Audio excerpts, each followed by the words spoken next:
All right. Good morning all, and welcome back to AWS reInvent. It's fantastic to have you all here with us in person. We know that you could have all been joining us and tuning in from the comfort of your own home in your pajama pants. So we really appreciate you making the journey out to Las Vegas to be with us for what, for us at AWS, is one of the most exciting times of year. I hope all of you enjoyed watching Adam's keynote right before now, and we're super excited to be able to present to you today to talk specifically about some of the innovations that customers are doing with regard to data exchange. My name is Chris Casey, and I'm the Worldwide Head of Business Development for AWS Data Exchange, and I'm thrilled to be here with you. Let's take a quick look at our agenda for today's session before we get into the meat of the content. We're going to start with an overview of AWS Data Exchange, introduce some folks who might not be as familiar with the service or might not have used it before, and share how it's been helping customers, specifically in financial services, with their data needs. We'll then have Peter from FactSet, a provider on AWS Data Exchange, explain how FactSet's working with us and to distribute their data to some of our joint customers. And then John Chappell from Goldman Sachs will be coming up to talk to us about the company's market data strategy and how the cloud fits in to that market data strategy.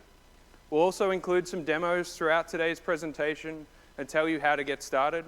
So I hope that you can see for yourself, walking away from this presentation, how easy it is to use AWS Data Exchange to make your organization's data consumption and analytics more efficient and more agile on the AWS cloud. Now, before we get started, I bet I know what you're all thinking. What on earth does Dunkin' and data have to do with anything? Is Michael Jordan about to come into the room and show us one of his legendary slam dunks? Are we talking about dunking biscuits in tea, or are we talking about donuts?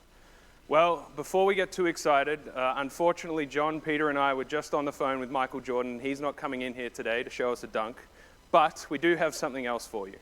When we were originally putting together this session, we wanted to call it America Runs on Dunkin', Financial Services Runs on Data. However, our legal team told me that that would probably breach copyright, so we had to nix that name and think of something new. But we are still big fans of donuts, and Dunkin' Donuts specifically, and we really appreciate you all being here with us. So we bought in some Dunkin' Donuts gift cards for each of you. So if you want to receive a Dunkin' Donuts gift card, all you have to do is head to the Marketplace booth tomorrow between 10 a.m. and 12, or 4 p.m. and 6 p.m. Tell them that you came to this session, and the team have some Dunkin' Donuts gift cards for you.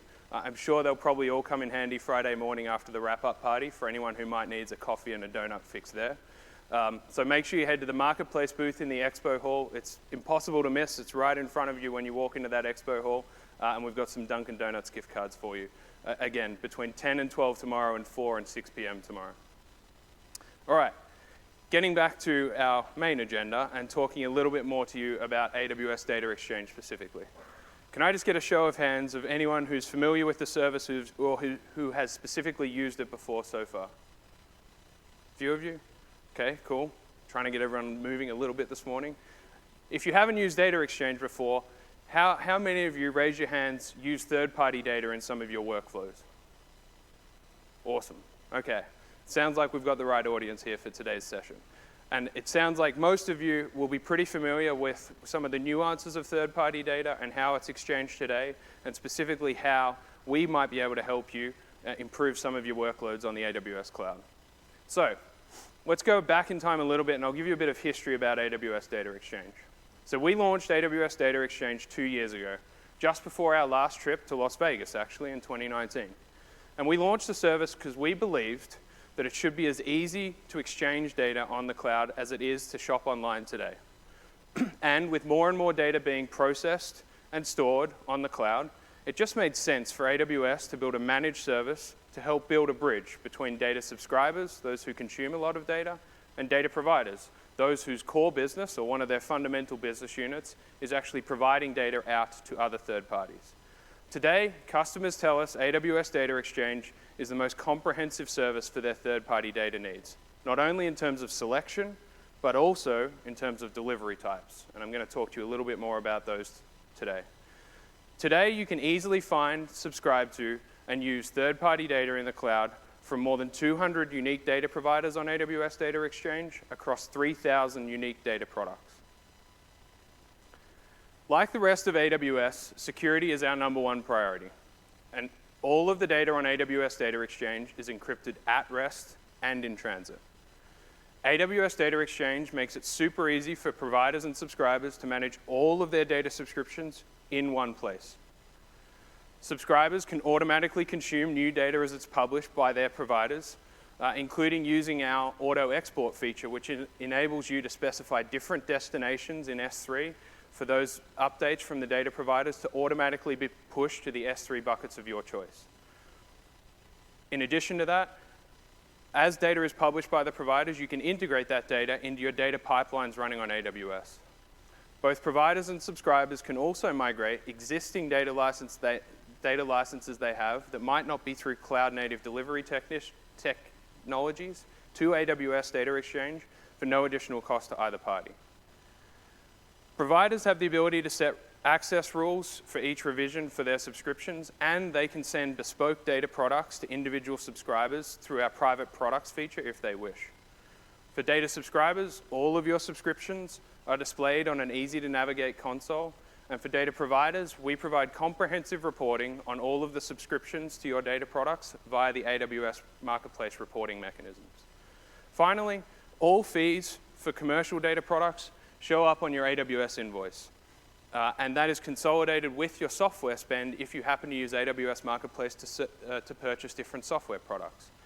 This is a feature that many procurement departments really tell us they appreciate as their organization is looking to use and consume more third-party data and software as they're trying to drive new business insights for their organization. Now, let's look at the typical life cycle of data and dive into where AWS Data Exchange fits in. In short, it's at the start, right at the beginning of the life cycle on the left-hand side of the slide as you're looking at it. But there are a few features unique to AWS Data Exchange that make it easier to integrate the data you're consuming from it in downstream AWS services as well, through data pipelining, data analysis, and data visualization stages, if your use case calls for that. So let's start with sourcing the data. I mentioned before there's over 3,000 unique data products on AWS Data Exchange from more than 200 unique data providers. And you can use it to basically find any kind of third-party data you might need. And it's all readily available for analysis to do almost anything with on the AWS cloud.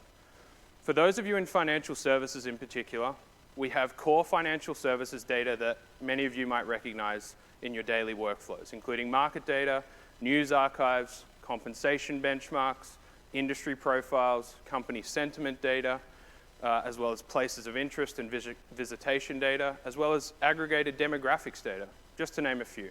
And it's from providers that you likely know and trust.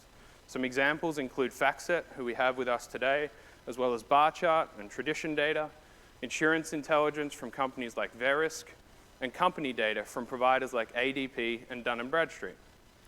Importantly though, we not only have traditional market data available on AWS Data Exchange, but we also have what many in financial services consider alternative data.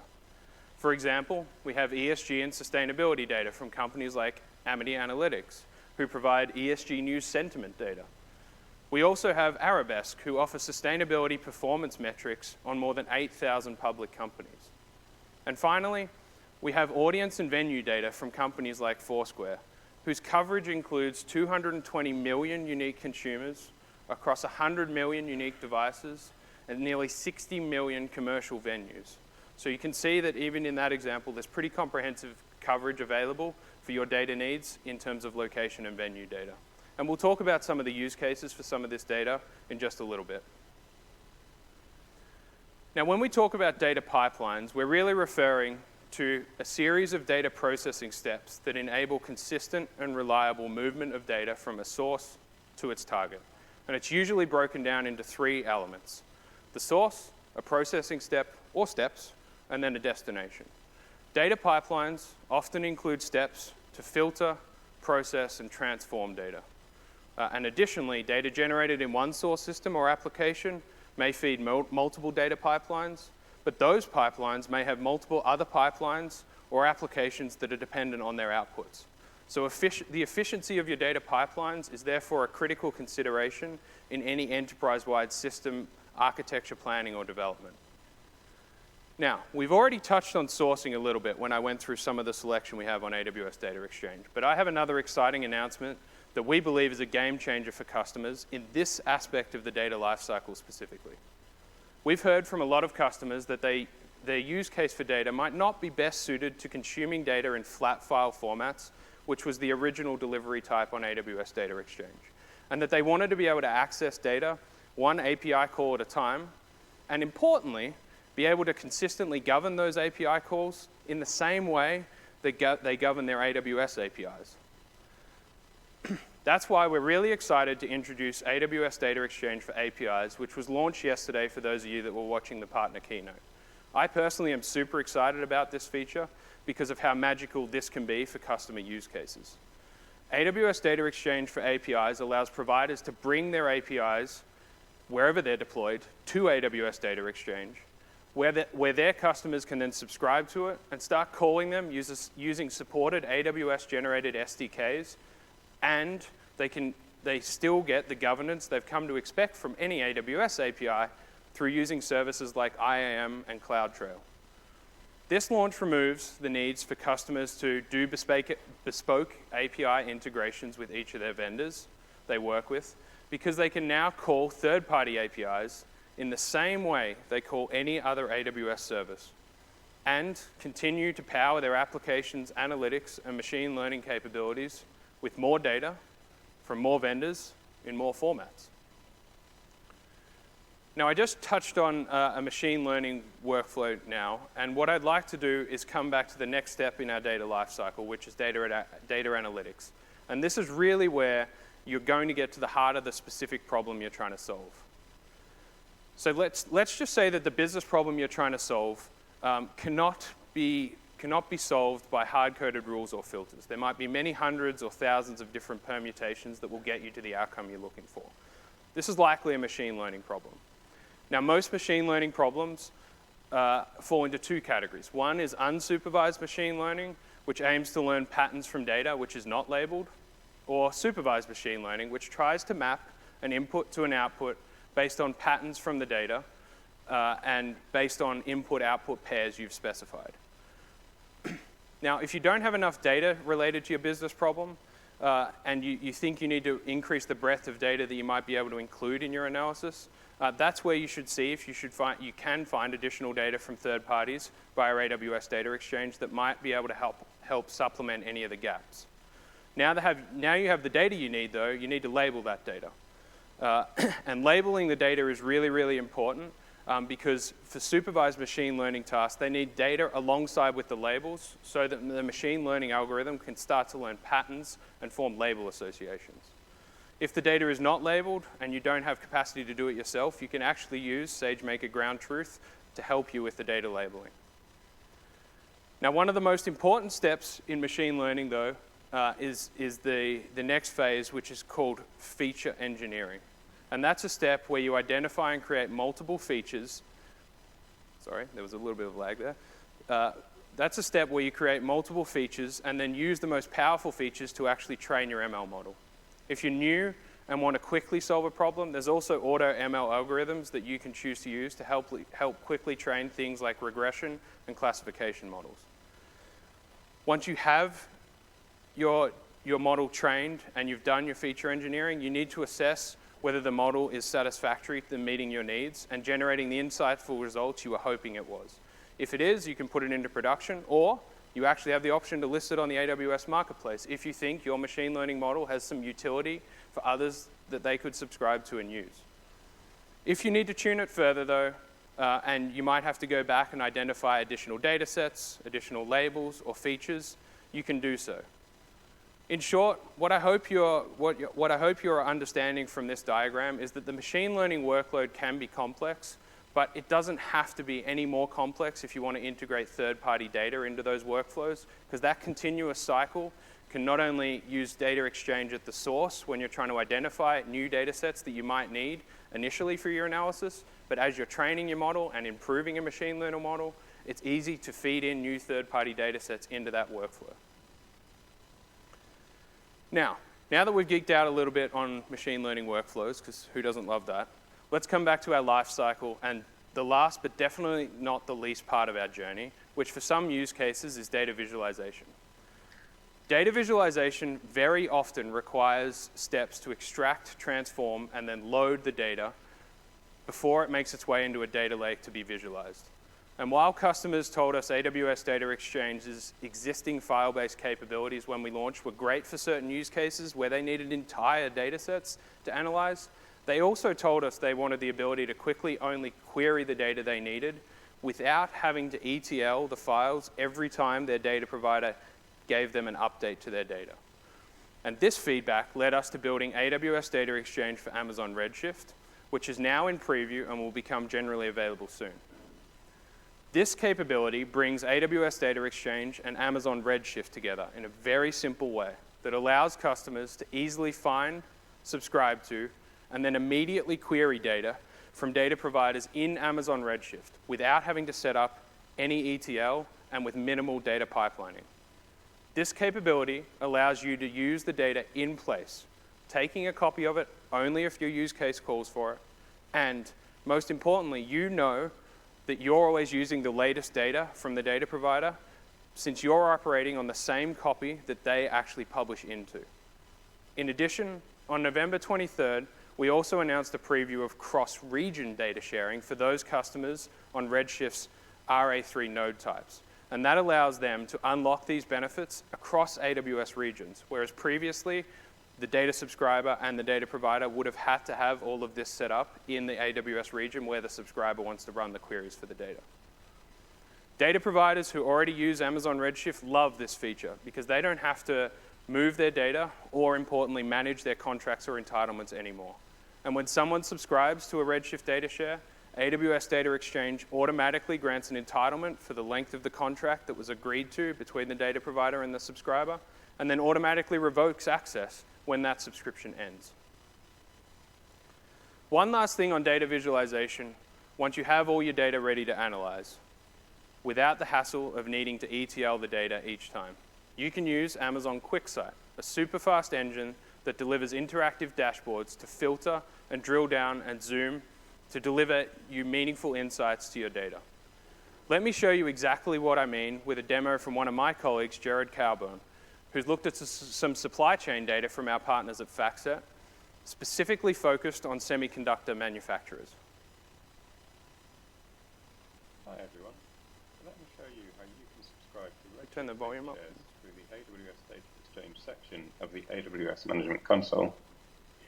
In the Browse Catalog screen on the left-hand side, I have options that let me filter across the 200 plus providers and 3,000 datasets available through AWS Data Exchange, either by data category, in this case financial services, or those specifically available as Redshift data shares.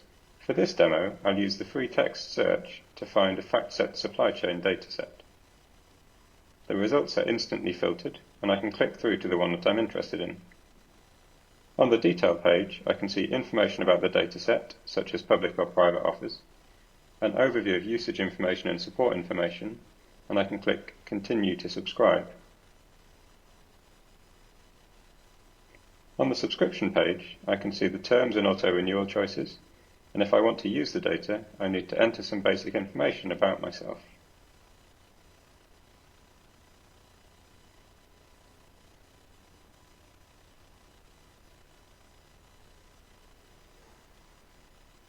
When I click the Send Subscription to Provider button, this information will go to the provider to review and approve my request.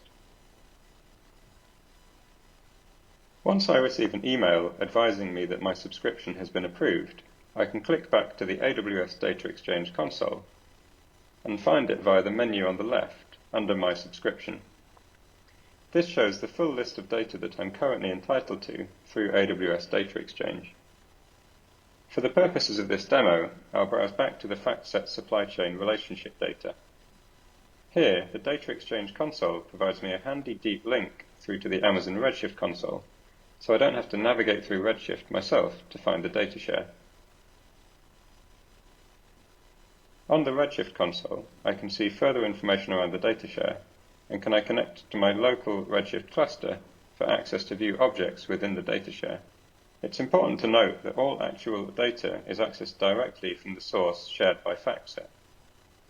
So everything we see in this demo is real-time, including schemas, tables, views, and query results. To perform queries on the data, I first create an external database from the data share on my own local Redshift cluster. Once that database is created, I can use the query editor to start performing real-time interactive queries on the source data. For this demo, I'm looking to get some preliminary analysis on companies around the world within the supply chain of microchip manufacturers. I've prepared a simple SQL query to filter out a sample of the FactSet data to visualize this.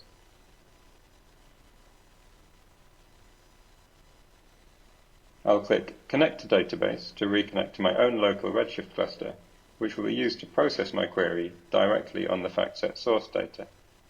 Within a couple of seconds of clicking Run, we'll see results coming back from the source dataset. For our sample, we've retrieved 123 rows. If I want to bring this data to life a little, I can use a BI tool such as Amazon QuickSight.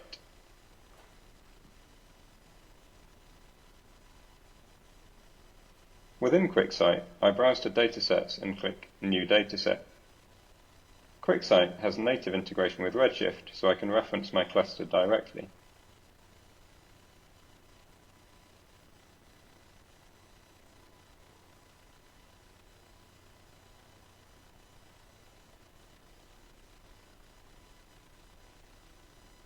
I provide my username and password and create a data source.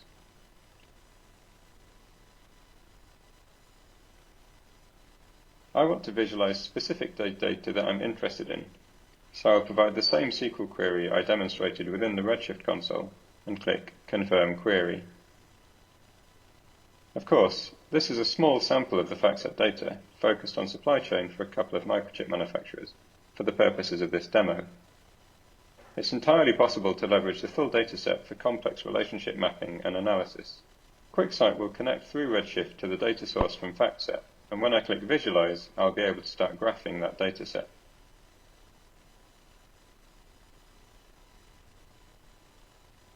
For this demo, I'll show percentage revenue flows attributed to specific customers by various suppliers, so you can see how easy it is to make sense of all this information. My data sample is filtered on companies like Apple and Samsung, and you can see that they both have many suppliers, which isn't unexpected, of course, but it makes it hard to visualize this data at a high level. As I'm trying to look specifically at microchip manufacturers, I'm going to apply a filter to focus on Qualcomm and InterDigital to make things a little clearer. I now have a much simpler graph, which shows that these sample companies have dependencies on both suppliers.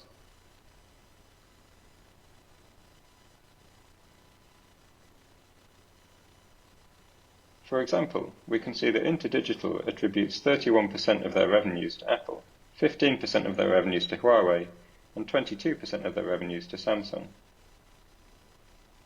Similarly, Qualcomm attribute approximately 10% of their revenues to each of Apple, Samsung, BBK, and Xiaomi. If I want to delve into this a little deeper to understand the upstream supply chain for Qualcomm, I can add a further filter condition where Qualcomm is a customer.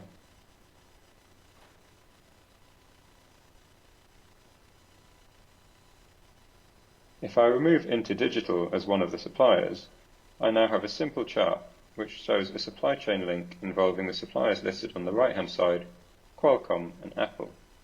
Hopefully this demo has shown you how quickly and easily you can source and analyze data through AWS Data Exchange, and gain insights which help you focus on unlocking business value without worrying about all the undifferentiated heavy lifting that has historically been a barrier to entry.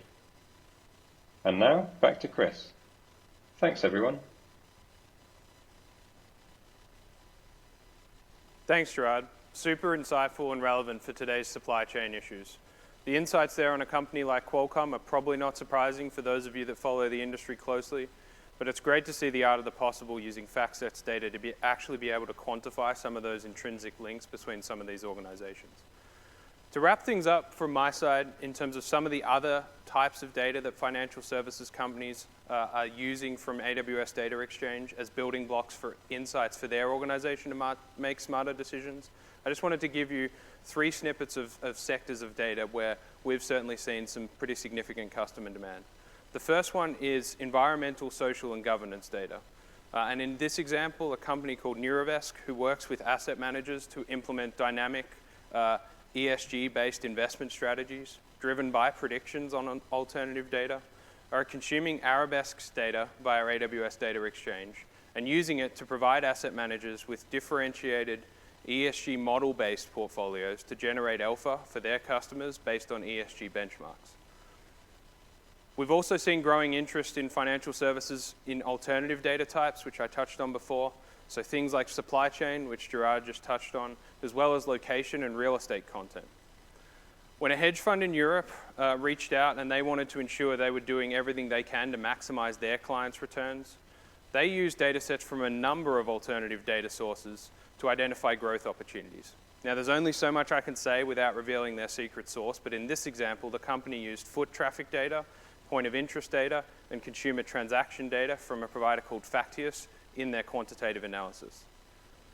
Hedge funds aren't the only companies in financial services, though, that are using alternative data, and many of our buy-side customers are increasingly looking for ways to integrate new data sources so they can gain an edge. We see funds using consumer transaction data from companies like Yodlee to understand what's driving revenues of public retailers so they can build better predictive earning forecast models.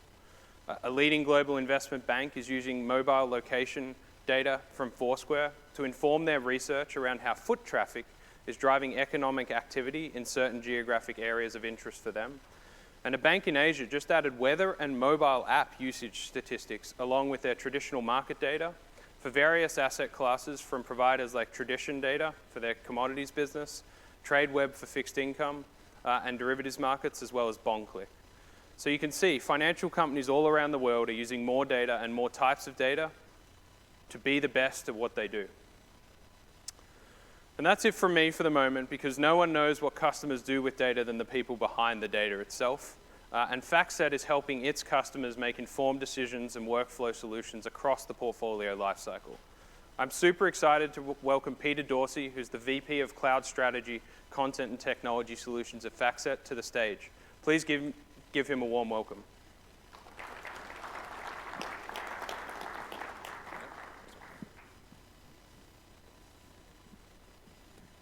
Hi, everyone. Thanks, Chris. It's really great to be here. As Chris mentioned, my name is Peter Dorsey. I run Cloud Strategy here at FactSet in our Data Feed Solutions group. And yeah, what a great week it's been. Looking forward to getting my donut later. But yeah, I wanted to provide a brief context of how FactSet's working with the Amazon Data Exchange to make our data easier than ever to consume for financial services and beyond.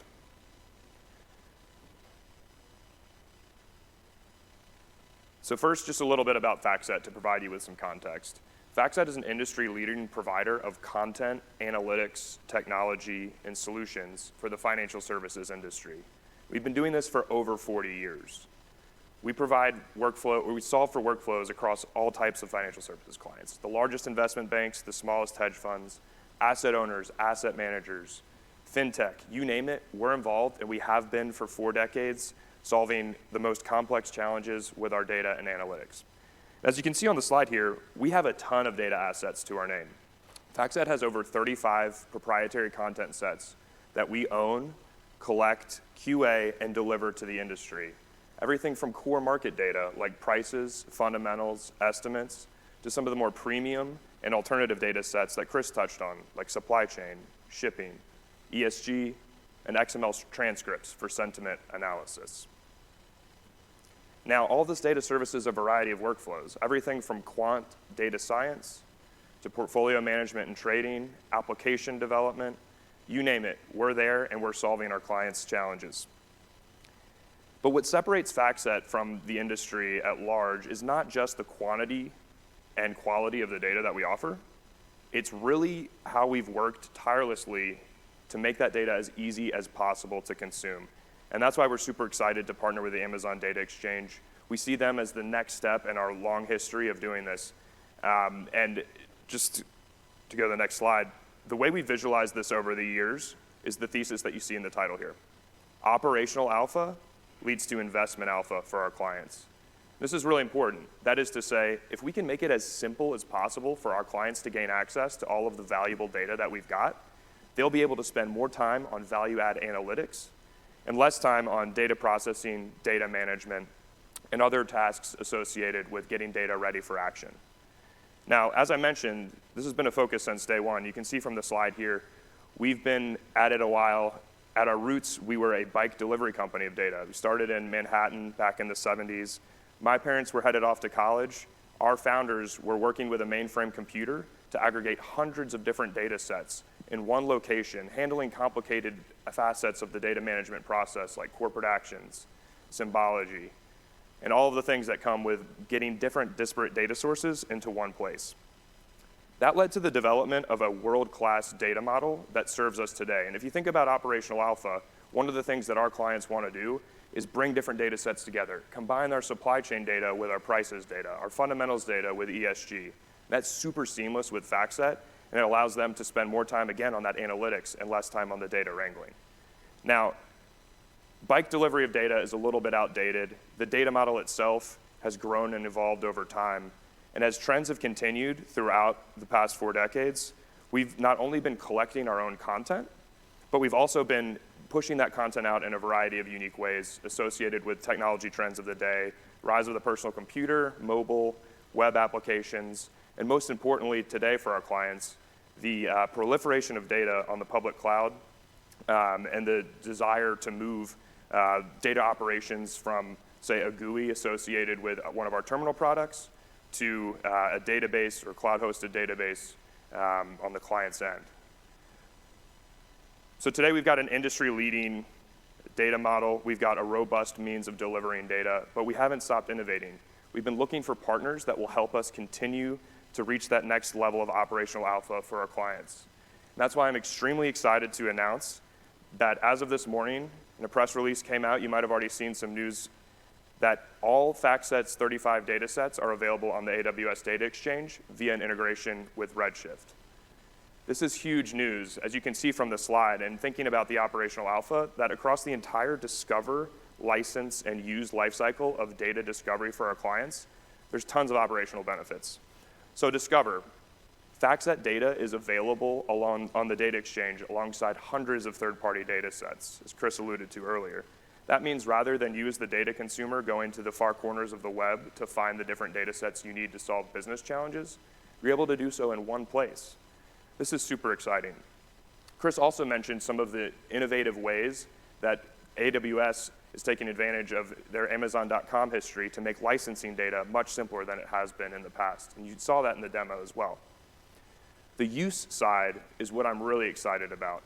We're able to offer our data to our clients on the Amazon Data Exchange with no ETL via data sharing technology.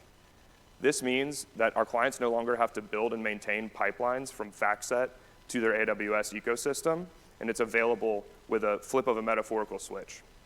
And this is a really big deal. It also allows us to separate storage and compute for our clients, which makes data analysis on the Amazon Data Exchange more cost-effective than elsewhere. This is really exciting stuff. And so I'm going to close here. I've got a little hypothesis. I can't prove it, but I do believe that FactSet and the Amazon Data Exchange have come up with a better combo than the hot coffee and Dunkin' Donut that I'll be eating on Friday morning. And that is the world-class connected content of FactSet, the infinite scale and speed of Amazon Redshift, and all of the operational features that I just walked through on the Amazon Data Exchange ecosystem. It's truly exciting. And as a call to action from this event, I would encourage you all to check out the data on the exchange today. It's there for you. We'll have a link at the end of this slideshow. But we're really excited. It's just the beginning for FactSet and ADX. I'm looking forward to being here next year to share all the great things we've been doing from today onward. There's a lot of exciting products in the works, but for now, enjoy this release. And as a data producer, I can tell you it's leading to a lot of success and some of that operational benefits that really drives our business forward. So now I'd like to turn it over to John Chappell. He's a managing director at Goldman. He's a mutual client of both FactSet and AWS. He's a data consumer, and most importantly, he's here to talk to you today about his interaction with the Amazon Data Exchange. John? Great, John.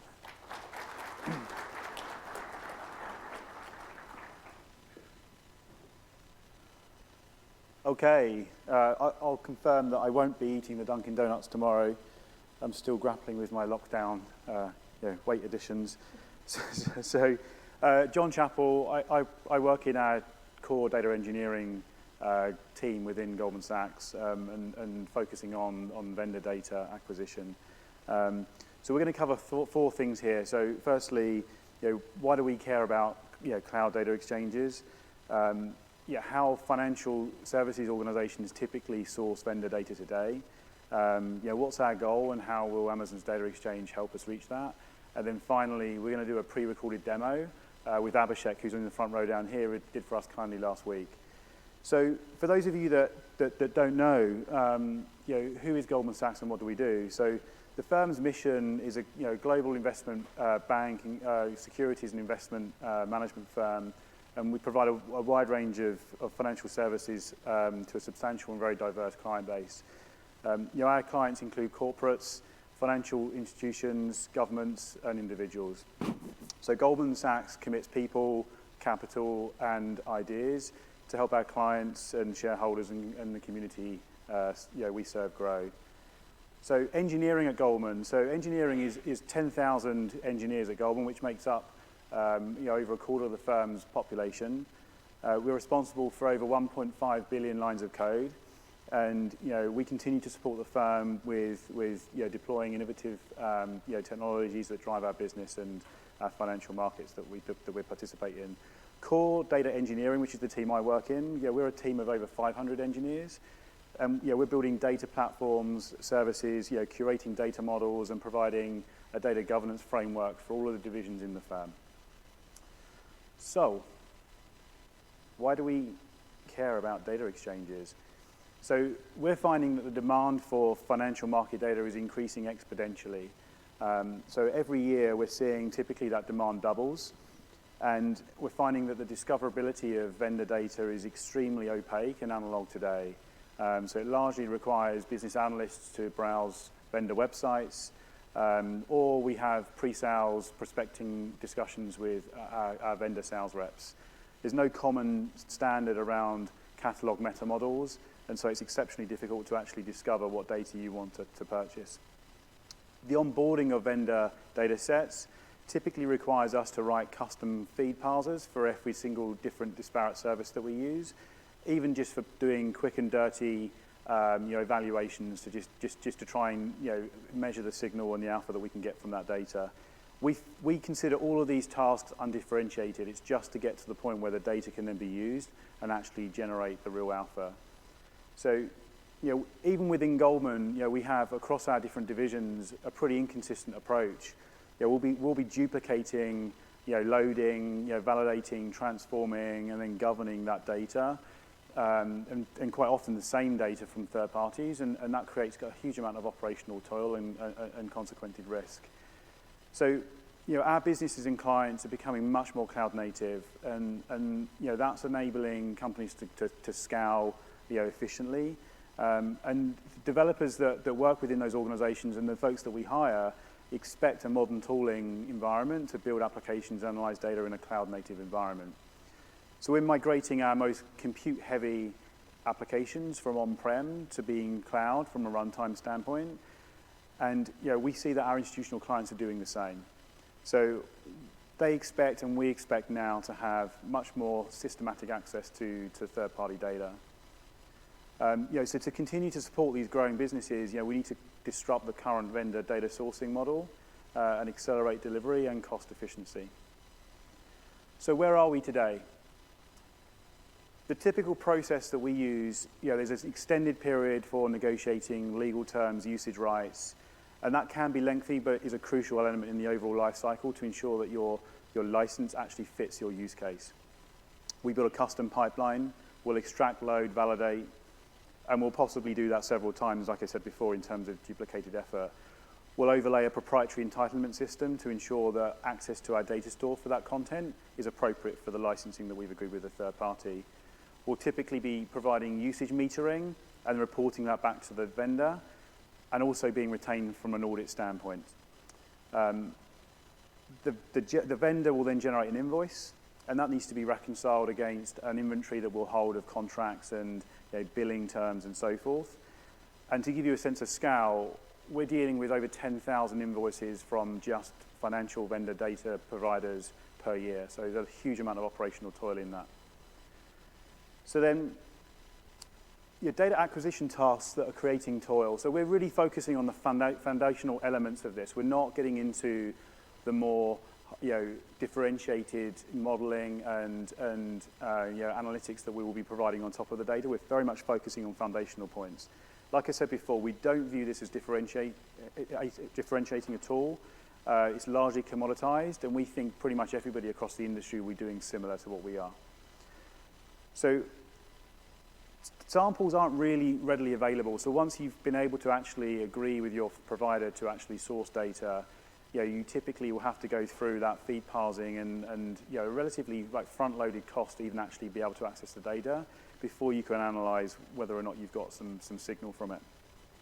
The licensing models are really complicated, challenging to enforce, and there aren't really any common standards across the industry. We see that ingestion is largely through FTP infrastructure or private network links, and that has a huge amount of operational maintenance work associated with it. And most of the data vendors that we deal with will have hundreds, if not thousands, of files that need to be parsed and validated.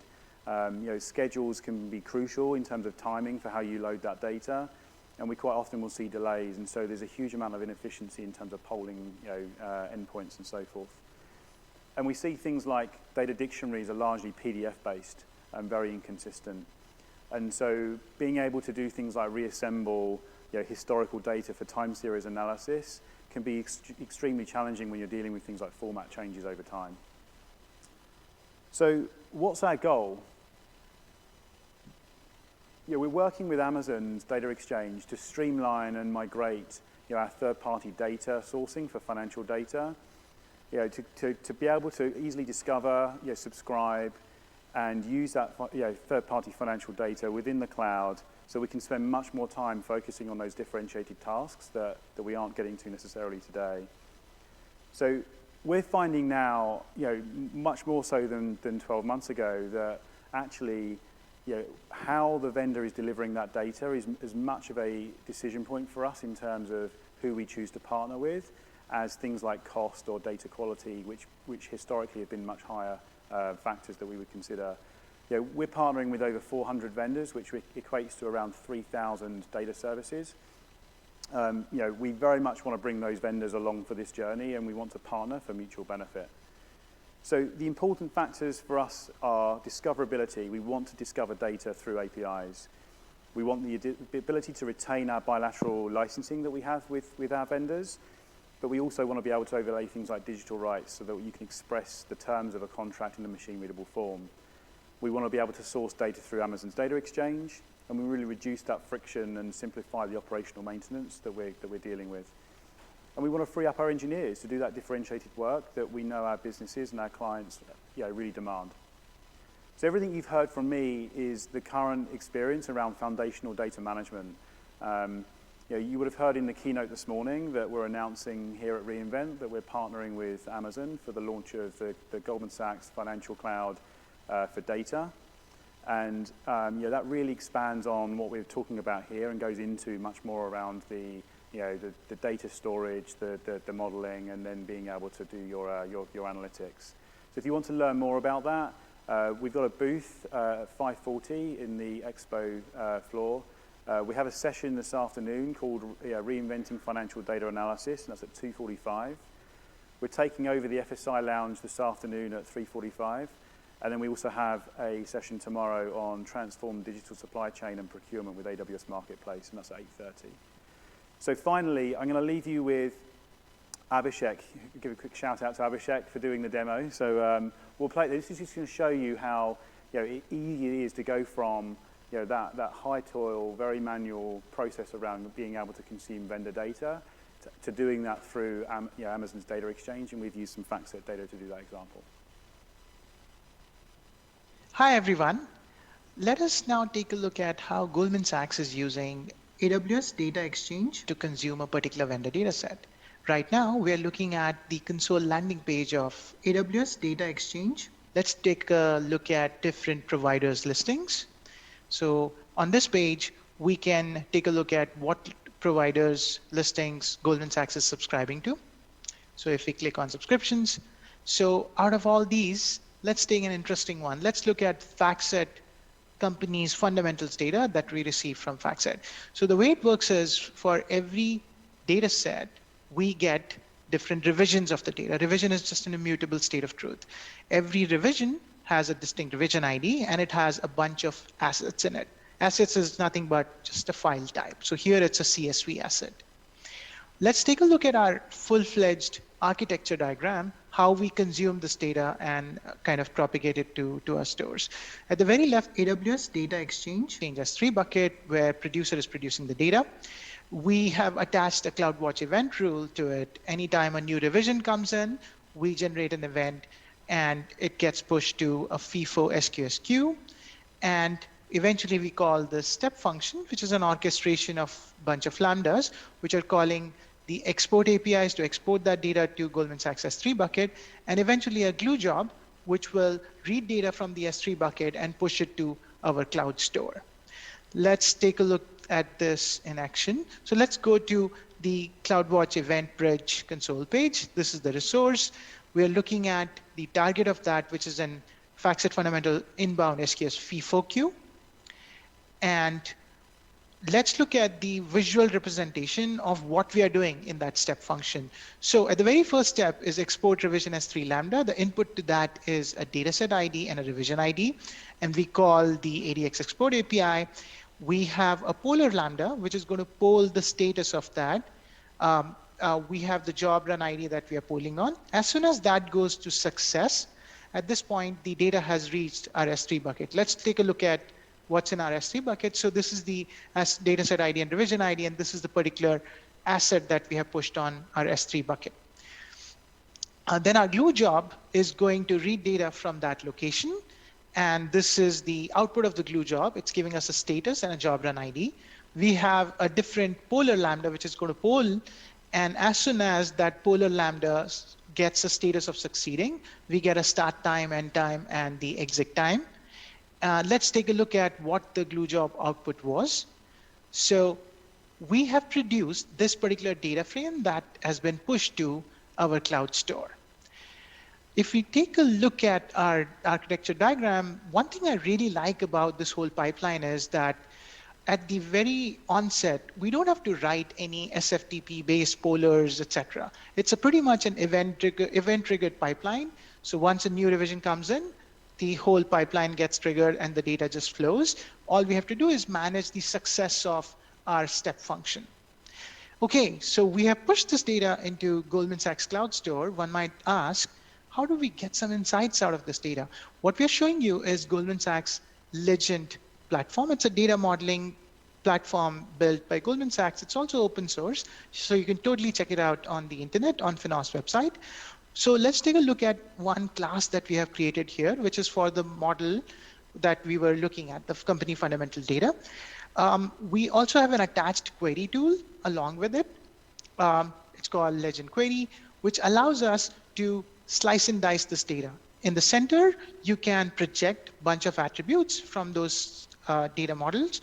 And at the very rightmost, you can put some filters. Essentially, you can run any Panda data frames based mathematical operations on top of your data. So here I'm querying for last quarter. Let's take a look at the results. So here we go. So I think that's pretty much wraps up the demo. Thanks for watching. Thanks, Abhishek. Okay, I'm going to hand back to Chris. Thanks,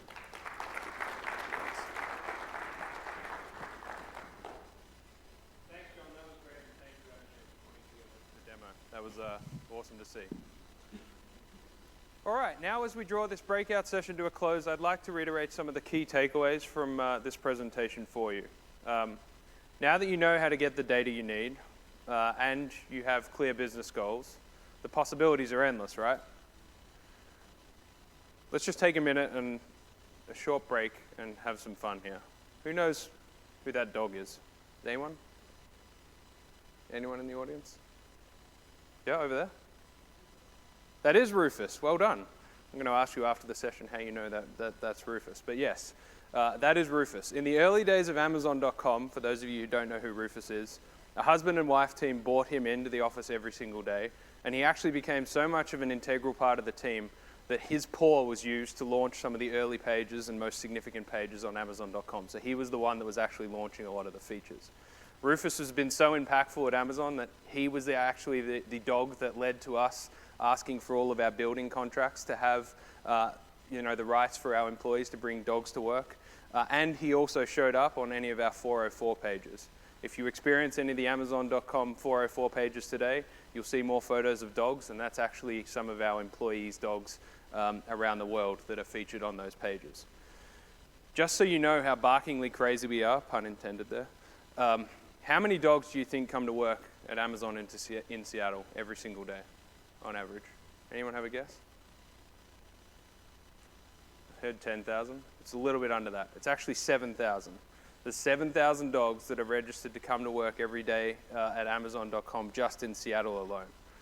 And lastly about Rufus, he actually has a 5-story building named after him in Seattle, which when I found out about that, I was a little deflated because I thought I was doing okay at Amazon, and then I found out that a dog actually has a building named after him. So I guess I'm going to keep talking at reInvent until I get a building named after me. So I'll see you all here for the 50th anniversary of reInvent in 2061, I think. Anyway, back to the getting started with data exchange. I hope from today's session you've realized there's an infinite number of possibilities for you to utilize the wealth of data out there. But it's really important to remember that even a mile-long journey starts with just one step. So if you're new to data exchange, and especially if you're new to the world of third-party data, pick a project that will allow you to experiment with what's possible. Don't overanalyze the decision and feel like you have to commit millions of dollars overnight, because you don't. It's ideal if you pick something, though, that will deliver value for your organization, but something that's not so mission critical that it's going to take a long time to get a lot of stakeholders aligned to. And once you've got the results from that first project, use that as your business case to expand and consider more uses of third-party data across your organization. Now, whatever data you're using, it must be of high quality, ideally machine readable, because inaccuracies in the data can really cause some disastrous effects in your data modeling or analysis. There's lots of tools available to help you here, so don't be intimidated by the size of the job. And many of those software tools and also professional services are available to you via the AWS Marketplace if you want to consider procuring those there. And those tools and professional services can really help you build some workflows to make sure the data is ready for analysis through your data pipelines. Finally, it can be intimidating to try something new, especially when the stakes are high. But you can work with experts to ease this problem. And we've worked with many companies, and you can review some of their success stories online, where they've successfully helped customers implement data-driven everywhere strategies. And some of those partners that we've worked with include LTI, Rearc, Capgemini, Deloitte, and Accenture, just to name a few. So ask them and talk to them if they can do the same for your business. Finally, that's it from us. If you want to drive insights faster and speed up your insights to make informed decisions, head over to our website and see how easy it is for yourself. You can check out the FactSet data products that Peter mentioned today, all 35 of those different content sets. We'd really like to thank you all again for attending today's session. Don't forget to swing by the Marketplace booth in the Expo Hall tomorrow to pick up your Dunkin' Donuts gift card. I will see some of you there. Just finally, John mentioned some of the sessions that are available. If you want to take a photo of this, I'll leave it up here for a second. But here are some of the other AWS Marketplace and partner events that are on over the next few days. Don't forget to stop by the FSI Lounge later today. All three of us will be there if you have any questions. That's from 3 p.m. And then also there is the Goldman Sachs Reinventing Financial Data Analysis session today at 3:45. And the code for that session, if you need it, is FS204. That's FS204. Thank you so much for attending today. If you have any questions, please feel free to reach out to us, or we'll see you in the FSI Lounge later today. And absolutely last thing, please, we'd really appreciate your feedback on today's session. So if you can complete the evaluation form in the reInvent app, that would be greatly appreciated. We really appreciate you coming and enjoy the rest of your week here in Vegas. Thanks.